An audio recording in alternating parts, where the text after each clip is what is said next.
G'day folks, welcome back to Modified. We're about to get struck by lightning in New South Wales. The weather has turned it on.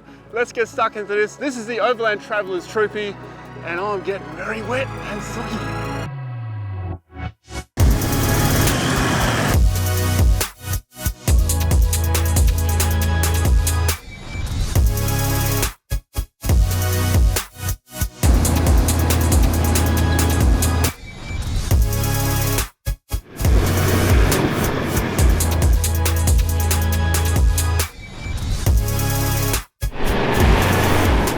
Camping for us, it's always pretty quick and easy because we're usually on the move when we travel, so it's usually a one night sort of thing, you know, having a comfortable setup really quickly. I'm Matt. And I'm Holly. And we're Overland Travellers, so we've got a 2022 GXL Troop Carrier and it's been set up for remote touring. We've been travelling Australia on and off for the past 5 or so years. This is our third setup. We've been touring for quite a while now, and yeah, our previous setups were an old HJ47 Troop Carrier, and before that, a 2000 Hilux. The best part about the Troopy for us, or for me personally, the aircon, power steering. It sounds silly, but our previous car was a HJ47, and that was probably one of the biggest challenges travelling in that thing. Just having a brand new car that's so comfortable and quiet compared to our old one has been a real breath of fresh air for us. For me, the best thing about this Troopy is being able to get inside and out of the elements. We did a lot of WA travel this year and it is very windy over there, so being able to get out of the elements is really good. It makes you a lot more comfortable while you're camping and traveling as well. Also reliability. All the gear in this car is, you know, some top quality stuff. The car itself, Troopies are renowned for how reliable they are, and that was a big point for us as well.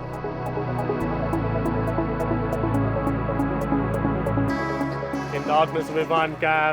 In darkness, we are sitting down around the fire, had 2 beers, cheese and bickies, done our filming, and I've probably got a time-lapse set up ready to go. We've got the Sabre 9-inch spotlights. They're pretty new to the market. Generally, we use them when it's dark. One thing that stuck out to me in the last trip was we had a bearing failure on our Mate 79 in the Simpson Desert, and we needed to do late afternoon and very early morning run on the Madigan line, actually heading west, which is the incorrect direction, but it was the fastest route for us to get back to Alice Springs.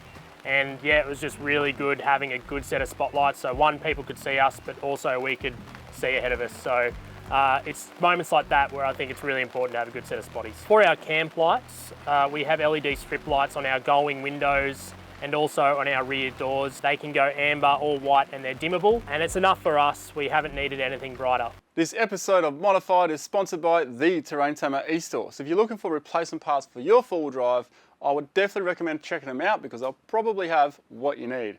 All right, folks, let's get back to this awesome rig. There are many ways to skin a cat when it comes to a two-person, two-seater Troopy with a pop top. There are many of them out there, right? I find that a lot of them are quite cluttered, but this one, I think, is one of the lighter and sort of brighter one on the inside, and it's so clean. I'd like to know what you think. But let's hear more about it from Matt and Holly. The reason we bought a Troopy was so we could do an interior fit out that let us get into the back of the vehicle, and it gave us a comfortable spot to sleep, eat, get out of the elements, but also edit, because this becomes our remote travel studio when we do travel. It's a pretty standard sort of Troopy layout. We've got the workbench on one side and the couch on the other. We've got a pull-out desk, which is great, but we can both sit in there on a laptop. We've got massive storage drawers. We didn't want lots of little nooks and crannies. We just wanted big spaces that we could put what we wanted in them and customize them. We've got storage underneath the couches as well. We can fit a chemical toilet up one end, which is good if you're going to, you know, up in the West Coast, station stays. It's good to have in the car, it's a good option. Big step up from our previous homemade jobs. It's powder coated alley. It's just a really nice simple layout with heaps of storage. The rooftop conversion in our Troop Carrier is from Headspace Campers. It's an Australian-made conversion up in Brizzy. For us, we wanted to prioritise comfort, so now we've got a thicker mattress in there and it's got more room for bedding for Holly and I in there, so it's great for 2 people. In terms of having it up in bad weather, we've had it in some shocking weather on our last trip, and it actually handled it really well. It is a new product to the market, but we were really happy with how it performed, especially the awning at the rear.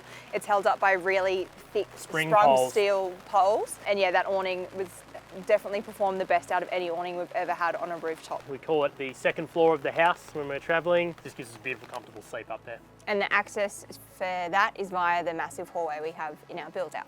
In the interior of the Troopy, we have taken out our factory seats because when we are travelling, we are doing a lot of case, so we have swapped out to the Shieldman seats. They are the same seats that we ran in our old Troopy as well. We also have armrests and then the centre console fridge, which we also use as an armrest as well. Just to modernise the interior a bit, we changed the head unit out. It's like an Android tablet. Got HEMA maps and we can run our Red Archive, which is really, really nice. We've got the Scan Gauge 3 just to check our EGTs and you know, how the engine's going. And we've got a UHF radio and a few handhelds as well. In terms of setting up camp in bad weather, we obviously have Destination 4-wheel drive 270-degree awning.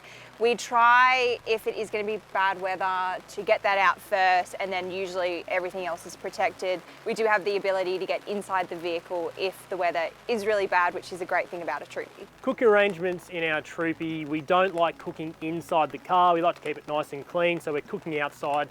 We have a drop-down side table where we do most of our cooking. We do some prep at the rear as well. We've got a nice wooden chopping board that allows us to do a bit of prep at the back. But look, if we really need to cook inside, we can. We have done it, but it just gives us a bit of flexibility. We've got induction cooking, we've got gas, and we also have a small fire pit, so we always have an option to cook. We have the Jetboil Genesis Base Camp system, which is a really small compact stove, and we have a little 2-kilo gas bottle, which gets us around 2 to 3 weeks constant use. But if we run out, we've got the induction as a backup, or if we just want to do a one-pan kind of meal, the induction's great for that. Also in wind as well, the induction is really good.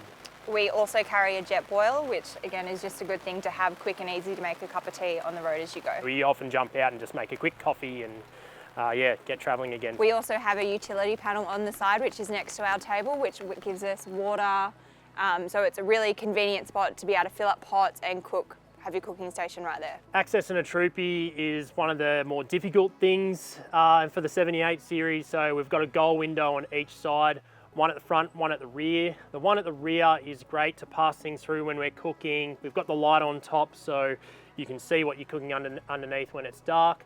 On the other side is our shower setup. So we have our Destination 4-wheel drive shower awning, our 12-volt hot water. That's kind of like our ensuite, we call it. And you know, we brush our teeth and have all those kind of toiletries on that side.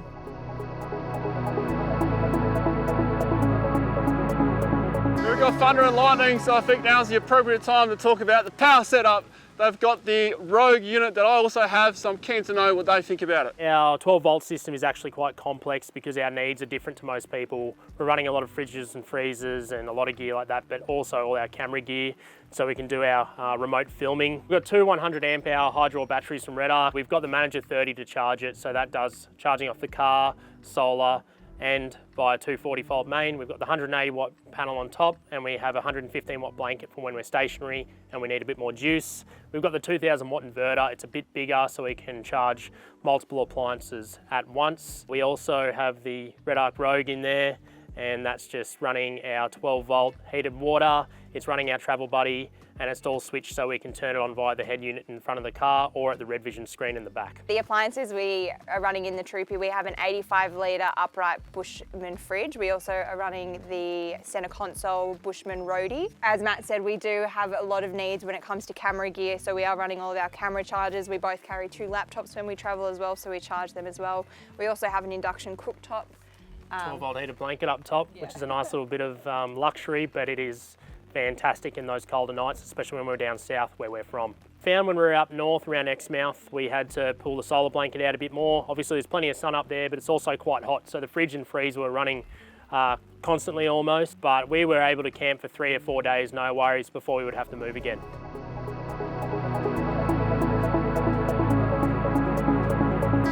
You don't buy a 70 series expecting good fuel range. And quite recently, Matt and Holly have changed the rear tank. I believe they have 270 litres. That gives you an idea when you're remote travelling. When we ordered the Troopy, we knew we wanted to tune it to get the most out of the V8, so we took it down to PDT just south of Adelaide. They gave a pretty soft tune, it's nothing crazy. When you're tuning these 70 series and you're making a lot more power, for quite a soft tune. You're going to need to upgrade the clutch, especially we've got such a heavy car and we've got 35s, so it was pretty important because yeah, it could leave you strung up out in the bush somewhere if you don't upgrade it. Say Outback Extreme clutch, 1500 Newton meter, and then a bit of engine protection as well. So we just got a Provent catch can, a pre-filter, and a custom airbox from FFM. Uses a standard air filter, which is nice to get spares on the road. And it's just made the car feel like it should be from factory. Well, fuel economy in the 70 series, it entirely depends on who's driving. I do get better fuel economy, so we do average about on the highway. It really depends what we're doing. On the highway, we can get 12 to 13 litres per 100, or between 12 to 15 if you're Matt. Or the Canning Stock route, we average about 20 litres per 100. The fuel capacity we have in the Troopy is around 270 litres. We have swapped the rear sub tank out for a long range tank in the rear. It gives us about 1350 k's of range comfortably, using around 20 litres per 100 if we're sort of in those off-road conditions like the Canning Stock route. So it just gives us a lot of options to travel really, really remotely and go a really long time between fill-ups.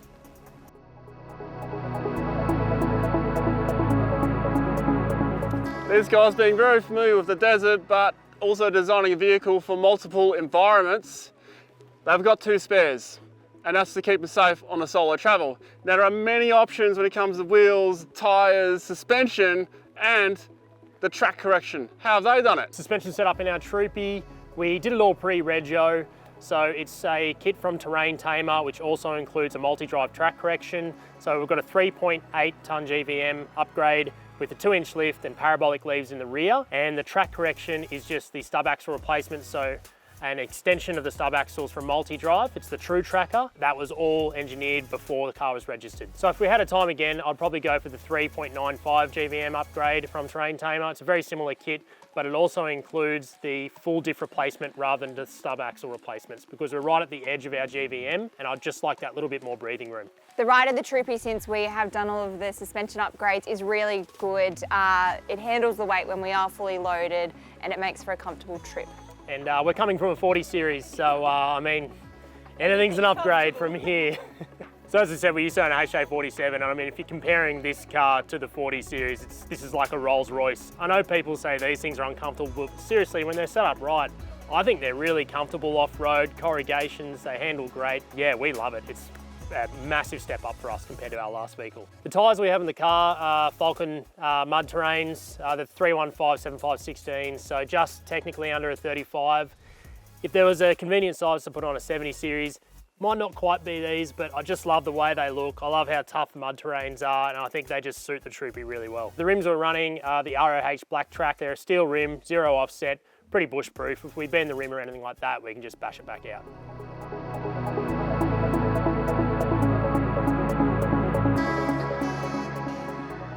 Personally, my favourite modification on the Troopy is the Headspace rooftop conversion. Quick, easy setup, really comfortable sleep, being able to get up inside the car, out of the elements. That's pretty much the whole reason we got a Troopy in the first place.